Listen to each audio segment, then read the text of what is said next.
And so this is what we're going to talk about tonight, the Leibnitz Mountains. And I wanted to introduce a lunar observing target, which is challenging but not impossible, and also significant. So these are part of the rim of the South Pole Aitken Basin, which is the largest and deepest and oldest confirmed impact basin on the moon, 2,500 kilometers diameter and about 8 kilometers deep. You can see it around the time of the full moon if you have a good libration and you have good observing conditions.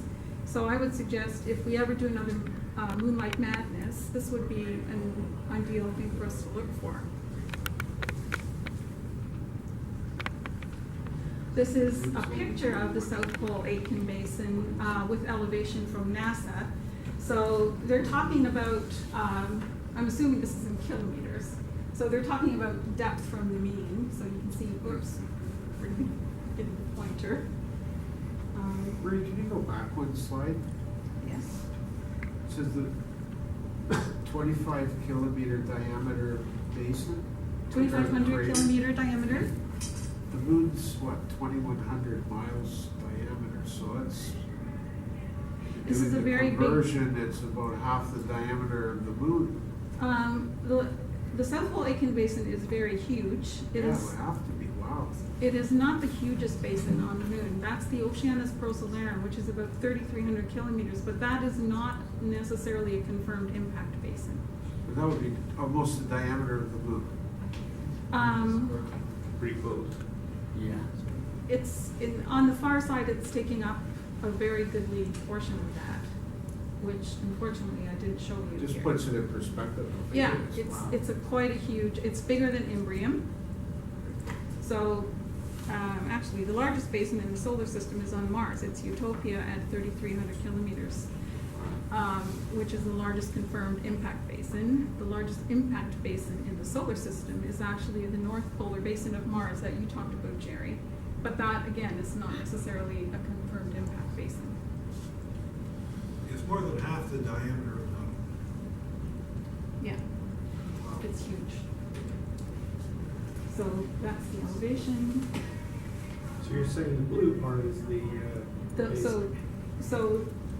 Yeah, this doesn't, sorry guys, I keep forgetting. Dot.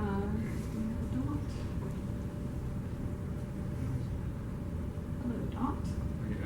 Yes, okay, so here's part of your side. There's a little black line there, it's maybe hard to see.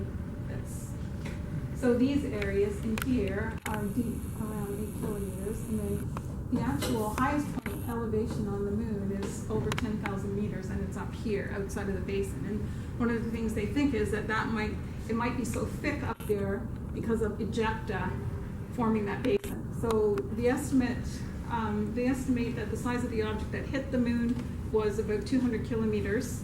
They think that such a big impactor would have actually excavated material out of the mantle of the moon. But they're not sure that they actually find that. So they're postulating that perhaps this impactor came in on an angle and sort of piled up material off to the northeast, I think, up there. Green? Yes. Is this a late heavy bombardment? We know when that hit? Well, it's either that or before that. I don't know that for sure. The late heavy bombardment is about 3.9 billion years, I think. So this is, I've read 4 billion years for this. This is the oldest one, and they determined that we don't have any samples to determine how old that basin is. But we have the stratigraphy, things coming on top. There's so much material that, there's so many other impacts into the basin. Like this basin itself contains other basins. So this one is probably one up here. Schrodinger, I think this is Schrodinger down here. So it's been this is the most bombarded area of the moon. And this actually presents a challenge. If you wanted to sample this area to find out how old it was, it would be a challenge to figure out which area to sample where you would have the oldest material, because I guess every time material gets melted, the radiometric clock gets reset. I hope I'm correct about this. So it's been a challenge for people to determine where exactly would you sample within the basin to get the oldest material, because this is a big question that could be resolved if we had a sample mission here. How old is this basin?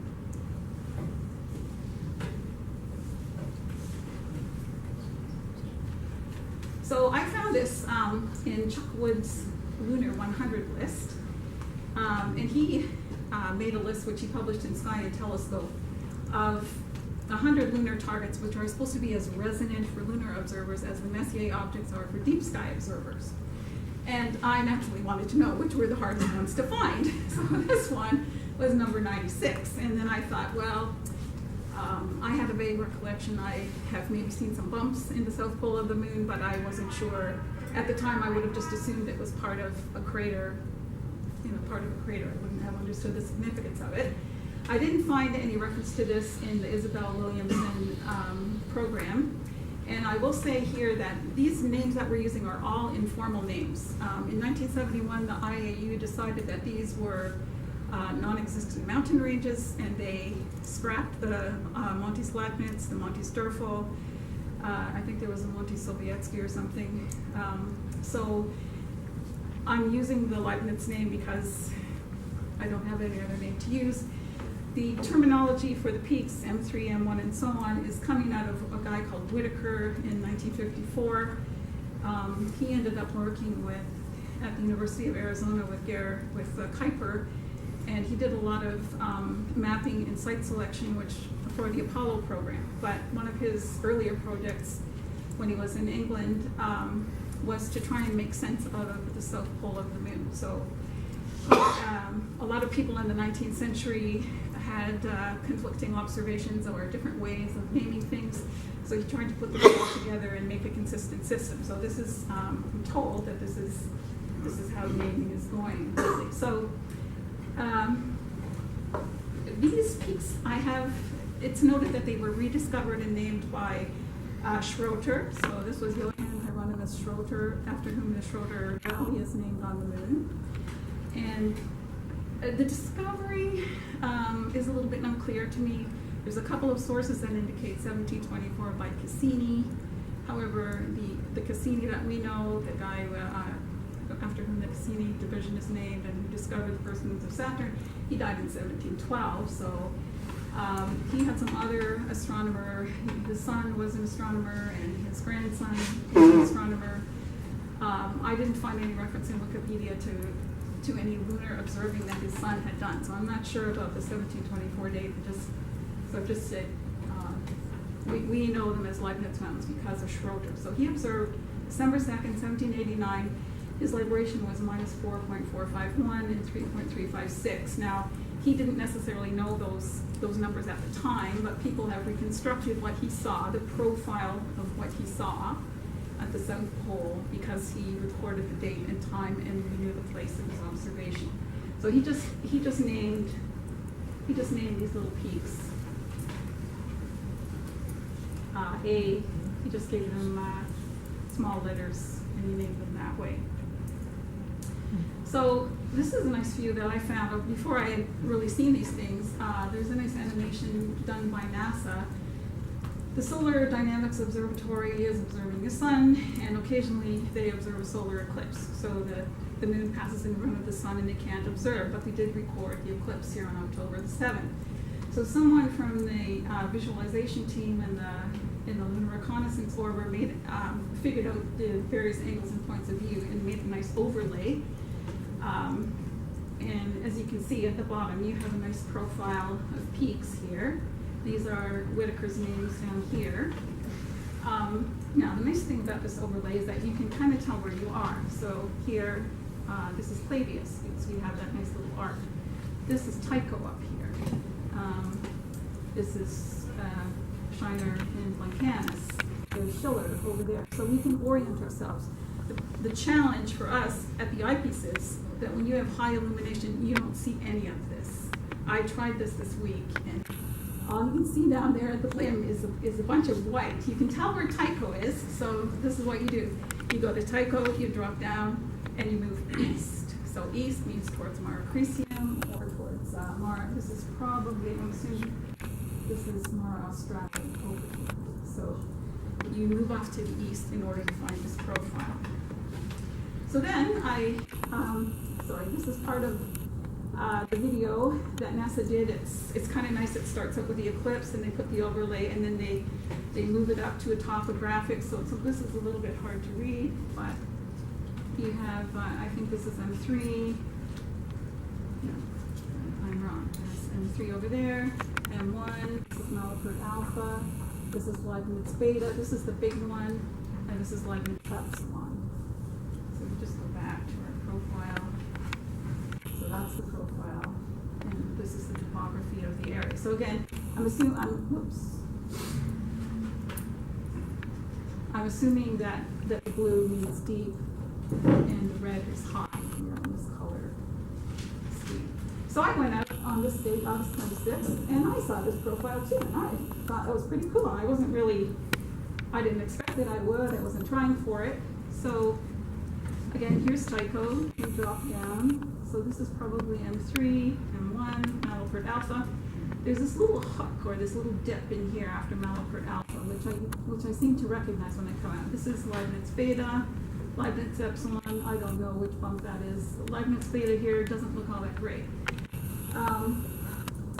So you would think, this being a southern thing, that you would want a southern libration. But I think here, this is the illumination, 99.6%, just about full. So we have a western libration and a northern libration. And it seems to me, when I've been looking through the SBS, which is what this is derived from, that when you have a northern libration, you have that line showing up against the dark sky. When you get in May this year, at full moon, there was a southern libration. So this is minus, oops, okay. Don't know how to manipulate stuff here. So this is a southern libration. So what's happened is you've lost that line that you saw, and you think your peaks are here. This is probably M3, this is M1, this is Malapert Alpha. This little part in here looks like that hook. This would be Leibnitz Beta. This is possibly Epsilon. So when you see this, you're looking into the South Pole Aitken Basin, which I think is really cool. But you're seeing something else down here too. You're seeing other mountains. So I think that's exciting. So coming up November, again, you have a little bit of a profile here. Now this is 4.8 degrees to the north libration. So you're getting a profile down here, but it's maybe a little bit more subdued. There's that hook after Malapert Alpha. This looks like Leibnitz Beta to me. I almost think there's maybe sweet spots for each of these mountains. So coming up in December, this is nice. To me, this looks pretty dramatic.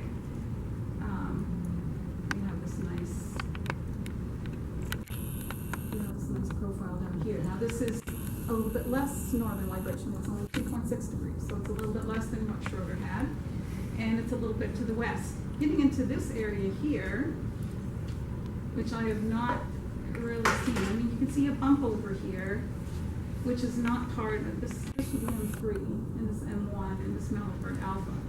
So this is another bump. This probably belongs to the Dorfels Mountains.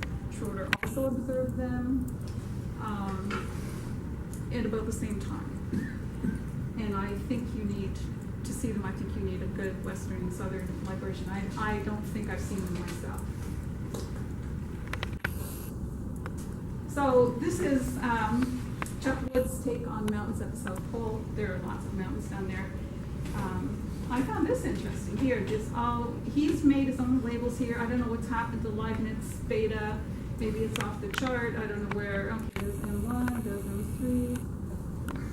This, you'd think that would be Malapert Alpha, but there's something over here called M8.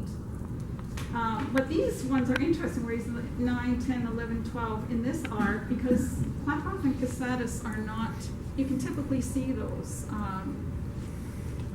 on the moon, and you can recognize them.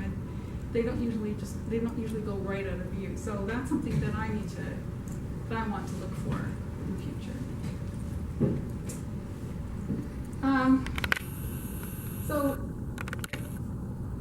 This is relevant to me because, first of all, we have the Chinese who are proposing to land in the South Pole Aitken Basin, possibly in December of this year. Now, they launched their communication satellite in May, and I don't know, Jerry, how up-to-date the news reports I read were. I was just reading them today.